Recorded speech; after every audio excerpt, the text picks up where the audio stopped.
Auzubillahiminashaitanirrajim. Bismillahirrahmanirrahim.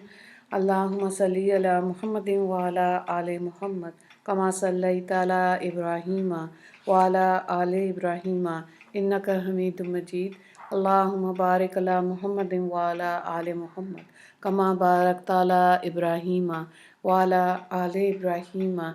Innaka hamidum majid. Rabbi shrah li sadri wa yassir li amri wahlul uqdatam min lisani yafqahu qawli. Rabbana zidna ilma ya muqallibul qulub sabbit qalbi ala dinik. Amin. Today we'll do Surah Alaq. This is a Makki surah and having 19 verses in it. In the name of Allah, the Beneficent, the Most Merciful. Iqra bismi rabbika alladhi khalaq. Read in the name of your Rabb who created. Khalaqal insana min alaq. Who created man from a clot of blood. Iqra wa rabbukal akram. Read and your Rabb is most magnanimous. Alladhi allama bil kalam. Who taught by the pen. Allama al-insana ma lam ya'lam. He taught man what he did not know. Hazrat Aisha Raziallah Ta'ala anha reports that Rasulullah Sallallahu Alaihi Wasallam was in the cave of Hira when divine revelation came to him for the first time. Rasulullah Sallallahu Alaihi Wasallam used to frequent the cave and took food along with him because he wouldn't spend many days there. One day, an angel approached him in the cave and said, "Read." When Rasulullah sallallahu alaihi wasallam said that he was unlettered and therefore unable to read, the angel embraced Rasulullah sallallahu alaihi wasallam so hard that he experienced great difficulty. Thereafter, the angel repeated the command to read, and Rasulullah sallallahu alaihi wasallam gave the same reply. For the second time, the angel embraced Rasulullah sallallahu alaihi wasallam in the same manner. When he released Rasulullah sallallahu alaihi wasallam, he repeated the question. Again, Rasulullah sallallahu alaihi wasallam told him that he was unable to read, and again the angel embraced him. Thereafter, the angel said, "Read in the name of your Rabb, who created man from a clot of blood. Read, and your Rabb is most magnanimous, who taught by the pen. He taught man what he did not know." Rasulullah sallallahu alaihi wasallam repeated what the angel said, and then the angel left. Rasulullah sallallahu alaihi wasallam immediately left for home in a very frightened state. He said to his wife, Hazrat Khatija Raziallah Ta'ala anha, cover me. When she covered him, he lay down for a while until the fear subsided. He then recounted the incident to Hazrat Khatija Raziallah Ta'ala anha, Bukhari, volume 1, page 3 and 4, and narrated by Sahih Muslim, volume number 1, page number 88. The verses of Surah Alaq were therefore the first verses of the Quran revealed. After a while, Allah revealed the verses. O you wrapped in garments, stand up and warn, announces the greatness of your Rabb. Keep your clothing clean, stay away from sin. After this, revelation began coming continuously. Allah Ta'ala says, read in the name of your Rabb who created. The command to read is general and does not refer to anything specific. The first verse of the surah refers to Allah's making of the entire creation. Allah's creation is the greatest manifestation of His power by giving we ought to recognize Him. Thereafter, Allah refers specifically to the creation of man when He says that He created man from a clot of blood. Although other animals are also created in a manner similar to man, man needs to be more grateful to Allah because Allah granted him intelligence.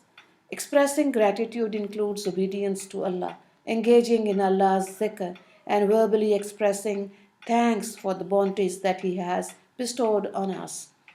Allah continues, read, and your Rabb is most magnanimous, who taught by the pen. He taught man what he did not know. It was Allah, the Creator, who taught Rasulullah sallallahu alaihi wasallam what he knew. Knowledge is not restricted to teachers and books. A great deal of knowledge is not received from them. Allah does not require means to educate a person. Allah Ta'ala can teach a person with or without a pen, teacher, or books. Now let's see the verses from 6 till 12, till end, till 19. Kalla innal insana layatgha. It is a fact that man is rebellious. Arrahu staghna. Because he considers himself to be independent. Inna ila rabbika ruj'a. Verily the return shall be to your Rabb. Ara'ayta alladhi yanha. Tell me about the one who prevents. Abdan is a salah, a slave when he performs salah. Araita kana al huda. Tell me, what if the slave is upon guidance or enjoins taqwa? Aw amra bit taqwa. Tell me, what if he, the person, denies and returns away? Verse number 13. Araita kadhaba wa tawalla. Does he not know that Allah is watching? Alam ya'lam bi anna Allah yara. Not at all if he does not desist. Kalla la illam yantahi lanasfa'am bin nasiya. We shall definitely drag him for by the forelocks. Nasiyatin kadhibatin khatiyatin. His lying, sinning forelock. فَلْيَدْعُ نَادِيَهُ. Then let him call his company. سَنَدْعُ الزَّبَانِيَةَ. We shall call the angels of punishment. كَلَّا لَا تُطِعْهُ وَاسْجُدْ وَاقْتَرِبْ. Never his deeds cannot be condoned. You should never obey him. Continue performing salah and drawing closer to Allah. Okay, the hadith make it clear that the above verses refer to Abu Jahl, an enemy of Rasulullah sallallahu alaihi wasallam. He once took an oath by his idols, Lat and Uzza, that he would place his foot on the neck of Rasulullah sallallahu alaihi wasallam. Astaghfirullah. When Rasulullah sallallahu alaihi wasallam was in sajda, when he saw Rasulullah sallallahu alaihi wasallam performing salah in the Masjid al-Haram as usual one day, Abu Jahl proceeded to fulfill his oath. However, when he drew close to Rasulullah sallallahu alaihi wasallam, he immediately stepped back, shielding his face against something. When his companions asked him what the matter was, he replied that he had been a trench of fire and a frightening creature with many limbs between him and Rasulullah sallallahu alaihi wasallam. Rasulullah sallallahu alaihi wasallam later mentioned that if Abu Jahl had attempted to do so, he had intended the angels would be dismembered his body. It was then that Allah revealed the verses, "It is a fact that man is rebellious," up to the end of the surah.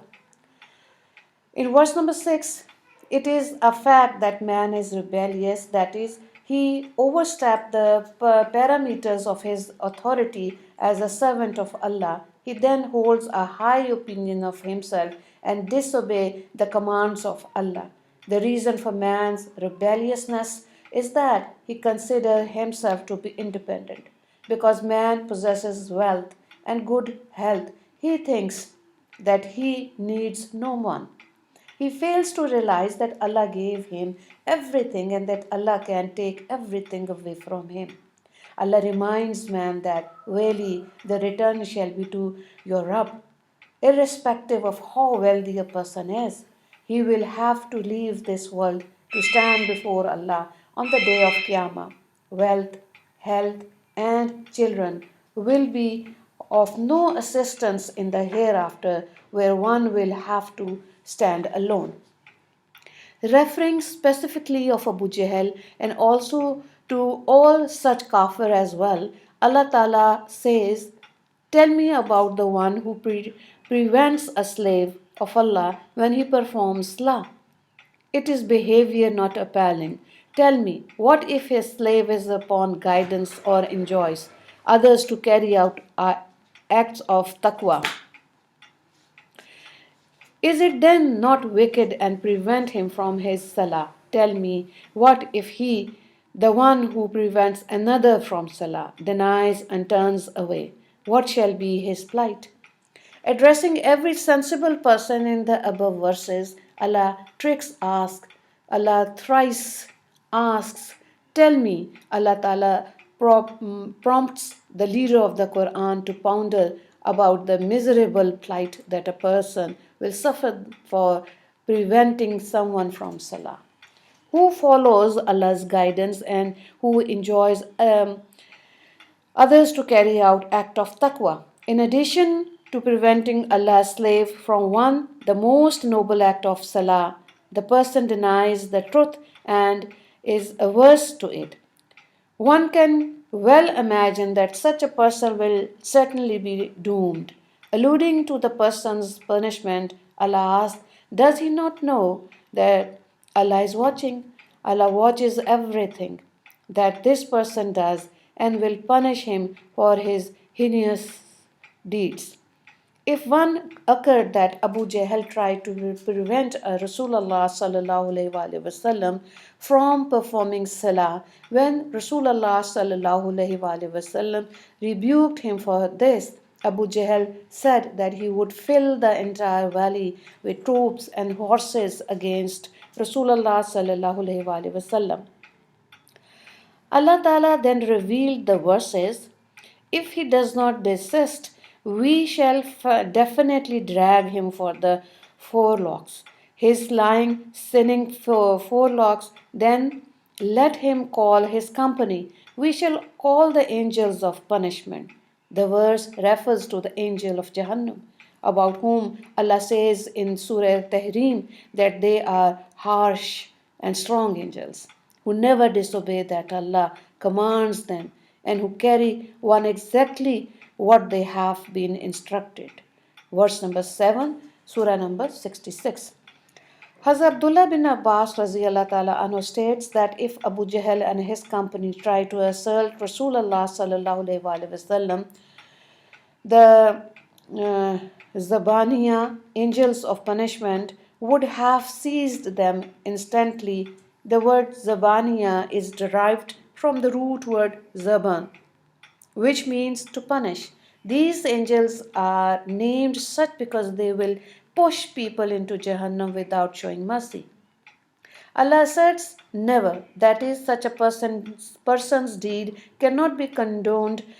Addressing Rasulullah sallallahu alaihi wasallam further, Allah states, "You should never obey him, that is, the one who prevents you from performing salah. Continue performing salah and drawing closer to Allah." Although this verse literally instructs Rasulullah sallallahu alaihi wasallam to prostrate in sajda, it has been translated as "continue performing salah" because the verse implies performing salah in which many sajdas are made. Hazrat Abu Huraira radiallahu ta'ala anhu narrates that Rasulullah sallallahu alaihi wasallam said, "A slave is closest to Allah while performing sajda. Therefore engage in a lot of du'as." Narrated by Sahih Muslim, volume 1, page number 191. Hazrat Rabi bin Ka'b ta'ala anhu narrates that he used to spend the nights with Rasulullah sallallahu alaihi wasallam. Once when he brought water for Rasulullah sallallahu alaihi wasallam to make wuzu for tahajjud salah, Rasulullah sallallahu alaihi wasallam told him to ask whatever he wanted. He submitted that he wanted to be Rasulullah sallallahu alaihi wasallam's company in Jannah. Subhanallah. When Rasulullah sallallahu alaihi wasallam asked him if there were further requests to want he wanted to make, he said that this was all.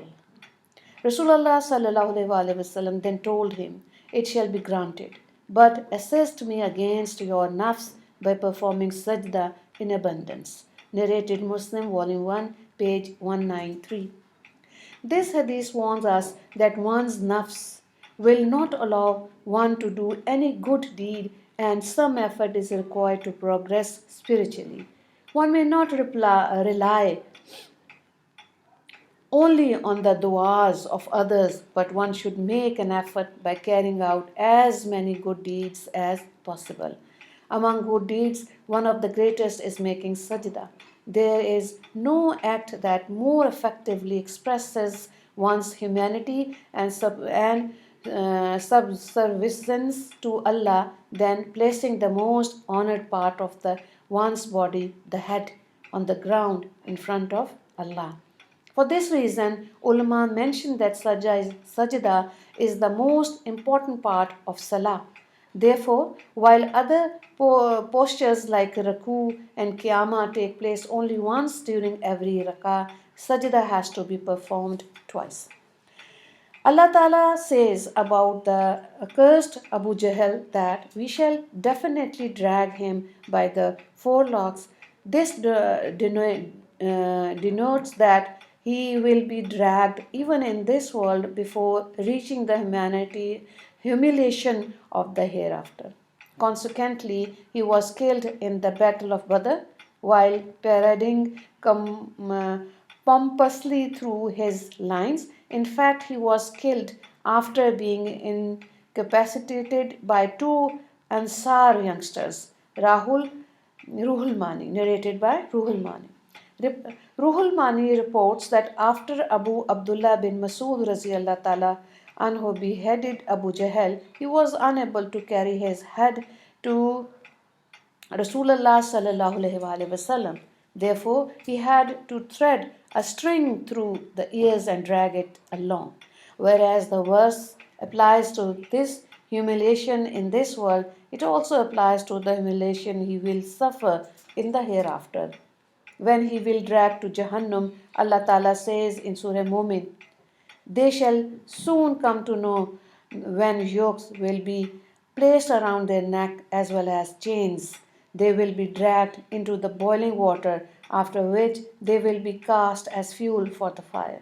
Verse 41 of Surah Rahman, Surah number 55 reads, "The criminals will be recognized by their traits and will be seized by their forelocks and feet." The phrase "his lying, sinning forelocks" describes the entire person. In fact, the expression means that his lies and his sins are so profound that they have permeated his entire body. Therefore, the effect of these evils had tainted even his forelocks. In the above verse, Allah Ta'ala thrice mentions the word kala, kallah, translated above as "it is a fact" in verse 6, "not at all" in verse 14, and "never" in verse 19. The word either denotes emphasis, in which case it will be translated as "it is a fact" or "verily, certainly," etc. Or it may serve to rebuke someone for doing something, in case it is translated as "never," "no," etc. In verse 9, important note is the verse tell me about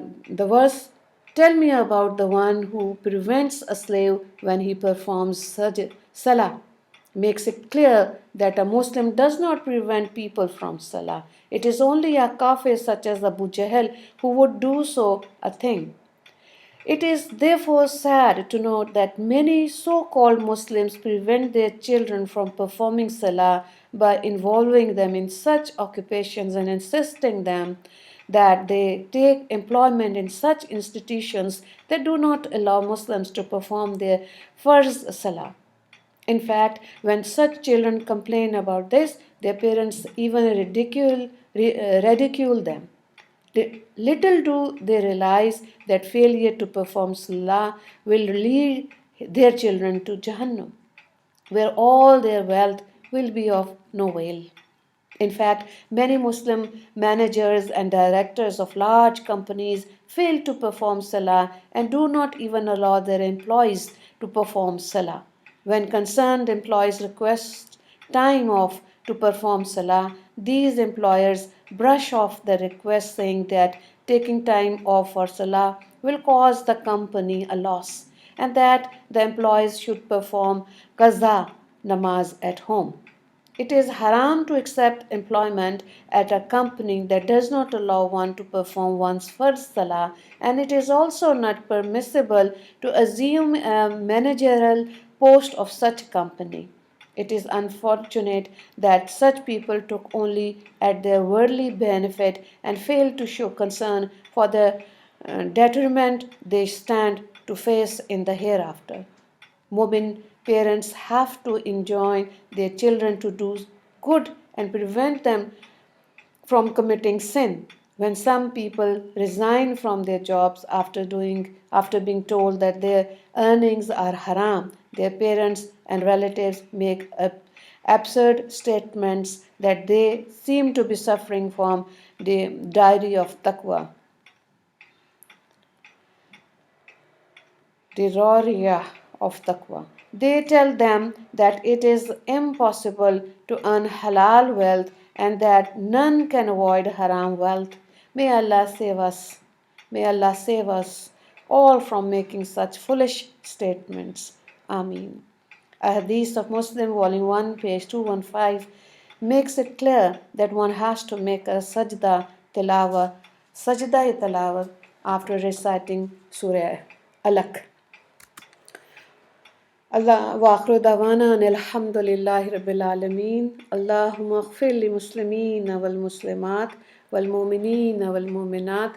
Assalamu alaikum wa rahmatullahi wa barakatuh.